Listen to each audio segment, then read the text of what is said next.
Naglabas ng pahayag ang Raimondo Law Office kaugnay sa kumakalat na social media post ni Vince Jimenez laban kay Lynn de Guzman na niligawan umano nito. Sa isang social media post nitong Biyernes ika-26 ng Disyembre, sinabi ng Raimondo Law Office na wala umanong layuning saktan o siraan ng kliyente nila ang sinuman. Anila, the post was made during a period of emotional strain arising from a personal matter and represents Mr. Jimenez's subject's account of events as he understood and experienced them at the time. It was not authored with intent to injure, malign, or cast aspersions upon any person.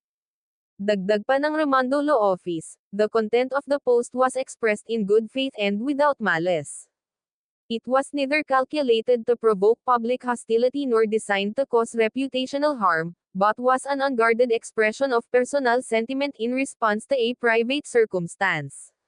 Sa kasalukuyan, burado na ang orihinal na post ni Vince na nagdodokumento kung paano niya binuko ang umano'y panloloko ni Lynn. Matatandaang na-caught off guard si Lynn ni Vince matapos siya nitong yayain magkita dala ang screenshots na ibinalot pa talaga nito bilang regalo para magmukhang sorpresa.